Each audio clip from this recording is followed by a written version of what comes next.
Alors, le Mali a fait très fort. Qu'au 2025, maintenant, milliards kɛmɛ seegin ani bi seegin ani seegin franc CFA la an ka société minière yo o de lase an ka jamana ma. Écoutez bien, milliards kɛmɛ seegin ani bi seegin ani seegin o de sɔrɔla malgré que an ka production bɛ baisse la kosɛbɛ sanuko kan. Nin ye san fɔlɔ ni san filanan ye après les réformes minnu bɛ tali kɛ an ka sanu bɔ ani an ka dugu jukɔrɔfɛnw kan. Réforme minnu kɛra a yirala k'a fɔ ko jamana kɔnɔna la entreprise minnu bɛ sanu bɔ kɛ u k'a lajɛ u ka u sigidaw revaloriser u ka wari fana min u tun b'a di kɔrɔlen u k'a lajɛ k'o fana changer ka dɔ fara o bɛɛ kan yaasa jamana ka se ka dɔ sɔrɔ. An ɲɛ b'a la hôpitaux 15 olu baara daminɛna an ka Bamako. An ɲɛ b'a la denmisɛnnin minnu ni a sɔrɔ masaw tora kɛlɛ la an ɲɛ b'a la président yɛrɛ y'a ka fond ta fond de souveraineté ta ka baara caman kɛ au niveau là.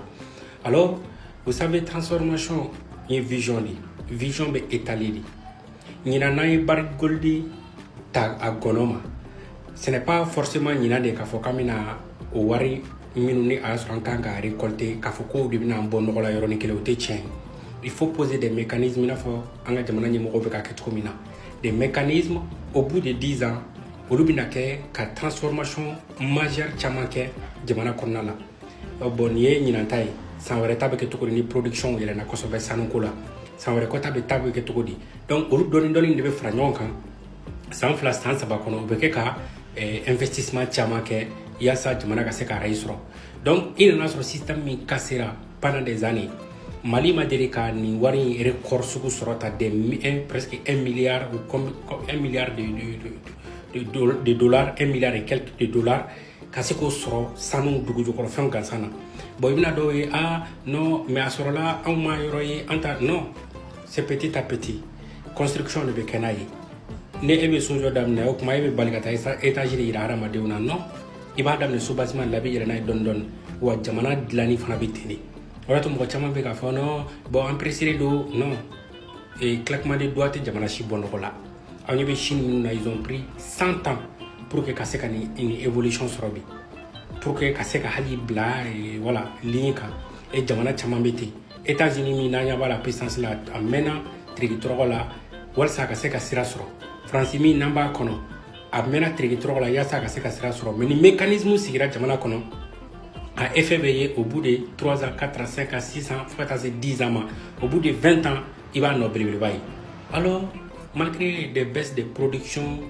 an ka jamana kɔnɔna la sanuko dugu jukɔrɔfɛnw ko la an y'a ye k'a fɔ entreprise minnu bɛ baara kɛ u ye min lase jamana ma o de filɛ nin ye. An y'a information ta réseau kan n b'a fɔ o ma a kan bɛ très prochainement. Ko Nabi kalo kan fɔla jara bɔra ka kuma ka bɔra ka na a kanw fɔ parce que depuis n'an ye nin cɛ in ye don min na nin bɛ kalo kan fɔli la. Ko 2 millions d'euros b'ale bolo k'ale b'o di mɔgɔ ma. Aw ni ala cɛ n'a aw ye nin sigilen aw bɛ 2 millions d'euros ɲɛ ye nin kun. O 2 millions d'euros aw y'o sɔrɔ jumɛn na bandiya wa walima jamana dɔ de y'o d'aw ma.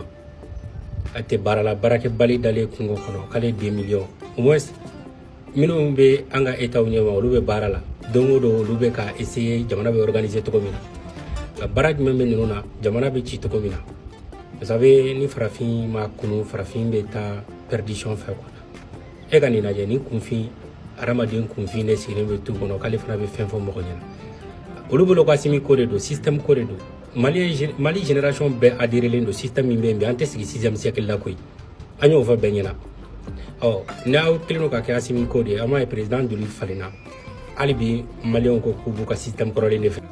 Alors nin cɛ in a bɛ wagati jan bɔ a bɛ kalokan caman fɔ. N'a ma fɔ a bɛna blocus kɛ dɛ i bɛ mɔgɔ 5 mɔgɔ 6 ye ka ban ka bɔ tu la. K'u bɛna siratigɛ la ni sɔrɔdasiw y'olu mate i bɛ tɔw ye ka boli ka t'u dogo yiritunni kɔrɔ. O mana bɔ k'u sigi video na an bɛ ala de ka kɛlɛ la ala ka kɛlɛ e bɛ boli la k'i dogo e bɛ k'i sanga minnu ma wagati tɛmɛnen na k'olu ye guerre d'usure kɛ olu tun bɛ taga di olu tun t'u dogo olu tun bɛ taa kɛlɛ de kɛ ko sebaya f'a ka sɔrɔ mais pourquoi u bɛ dogo la parce que tout simplement a b'a dɔn k'a fɔ ko diɲɛ de évoluera diɲɛ évoluera ka se hakɛ dɔ ma ni molobaliya ninnu tɛ passé fo ni dogo ka tiɲɛni kɛ. Mais vous savez, Algérien min k'u la o de kaɲi aw be civiliw de entraîner k'u armer k'u identifier k'u bila ka circuler jamana kɔnɔna la u b'u kunbɔ yɔrɔ yɔrɔ civiliw k'u bunte yen o civil entraînerlenw k'u bunte yen su fɛ u bɔra u bɛ bunte tile fɛ u bɔra u bɛ bunte i b'a ye ninnu man bɛ ta ka bɔ an da la sisan nin ye molobaliya de parce que vous savez kɛlɛ la mɔgɔ molobali fɛ kɛlɛ man ɲi quoi mɔgɔ molobali o ye mɔgɔ de a tɛ kɛlɛ kɛ a tɛ ɲɛsin kɛlɛ ma ale bɛ to ka na tigɛrima soli de la ka boli ka ci dogo alors ni ye kuma caman fɔ kuma jumɛn bɔra sira fɛ kuma jumɛn n bɛna siraw tigɛ an bɛna Bamako bloqué maa ti don maa tɛ bɔ tile fila u bɛ taa jɔ sira kunna a nata n'a kɛ sɔrɔ su ka ratissage daminɛ i b'a ye tuguni tile fila u bɛ boli ka tu dugu ka tu kɔnɔ i b'a fɔ ko ma kɛ k'ale bɛ ko 2 millions k'ale b'o da Asimi kɔrɔ e tɛ Asimi bɛɛ tɛ Asimi ka yɔrɔ dɔn palais yɔrɔ dɔn a b'a fɔ k'a tɛ palais yɔrɔ dɔn palais a bɛ palais de la k'a ko a bɛ ko bɛ cogo di sisan ni mɔgɔ lankolon ninnu hali mɔgɔ minnu t'u kinisɛ ninnu ma dɔnni ye bo kɛ mɔgɔ minnu hakili aw ni ala cɛ ninnu bɛ se ka jamana mara mɔgɔ min tɛ foyi foyi dɔn diɲɛlatigɛ tableau la fo ka t'i plonger 6e siècle histoire kɔnɔ olu exploit n'o fɛnw kɔnɔ nin ye nin kɛta nin ye ka bamuru ta ka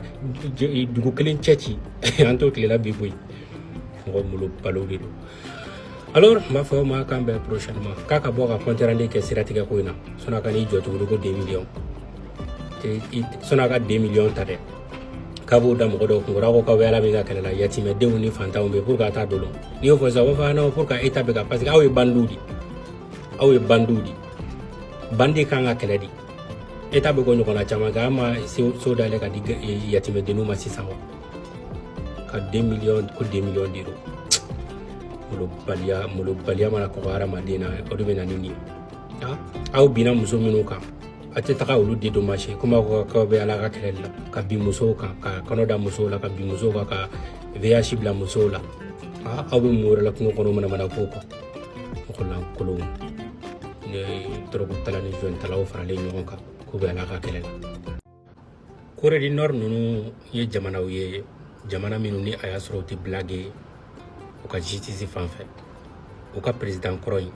n'o ye Yoon Suk Yeol an delila ka video kɛ nin kan wagati min na a ye u ka protocole d'urgence martiale décrété jamana kɔnɔna la u jɔ a condamné à perpétuité bi an ɲɛ b'a la nin 12 juin in na information bɔra n'a ye tuguni k'a fɔ ko non ko condamnation ma da o ma k'u kɛra ka condamné pour 30 ans de prison parce que tout simplement ko a ye drone de ta ko k'u ɲɛsin Corée du Nord ma k'a ye ordre di ko ka drone ɲɛsin Corée du Nord ma ko ce qui était une menace pour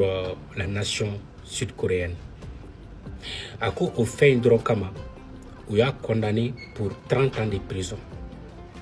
président kɔrɔ. Et combien sont-ils dans notre pays, sur notre continent, où il y a un jamana tachien, un jamana sécurité tachien,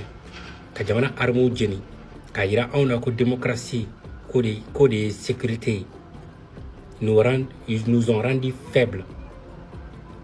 John Jolibe, nous avons jamana na folo chouin, ni date seka do utola, ali ka cité ali chini. Vérificateur général ka rapport Jolibe nous trop cité no akono. U taara tribunal dɔw dilan wagati dɔw la olu kama ani olu man kan tɛ ka juger jamanadenw juger yɔrɔ la vous voyez comme o y'an ka jamana ci bi ni jamana ninnu kɔnɔna la manamana ko tɛ kɛ k'a fɔ k'i ye dirigeant ye jamais de la vie an b'o la fana a munumunubakatɔla ye information dɔ fana ye ko Bangkok ko attentat dɔ kɛra ye ni ma fili 2015 mɔgɔ 2 ɲɔgɔn na olu de minɛna o mɔgɔ 2 bɛɛ condamnera à mort k'u bɛ fa de o bɛ fa ka d'a kan ko ye jamana denw bɔnɛw ni na une vingtaine de personnes u y'olu de faga et beaucoup de blessés alors de ce fait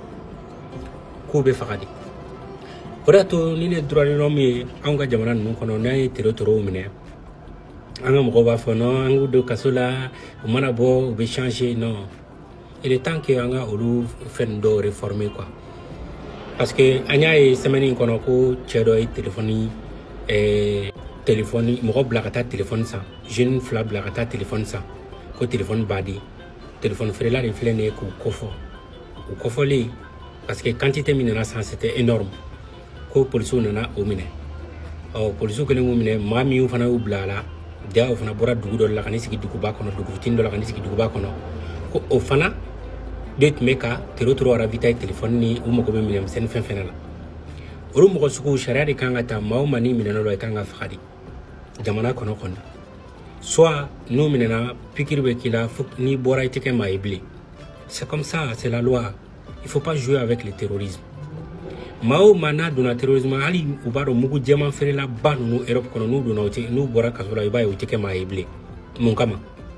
parce que il faut que individu dɔw bɛ yen minnu bɛ masi bila danger la il faut k'olu ka bila hors d'état de nuire Mali kɔnɔna la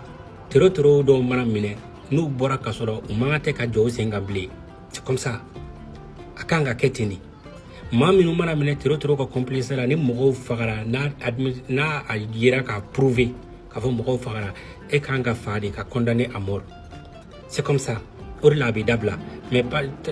ni a kɛra dɔrɔn ka mɔgɔw minɛ ten dɔrɔn u t'a dabila dɛ farafin filɛ nin ye u tɛ siran foyi ɲɛ wari kama u bɛ fɛn bɛɛ kɛ wari o de ka kuma an ka ala ye wari di non an ka dabalo sɔrɔ dɔrɔn i bɛ dɔ ye u bɛ 200 di n'i ko ko yala i tɛ siran ala ɲɛ kan cɛ ala non an bɛ tila ka taa hijɛ o bɛɛ bɛ yafa an ma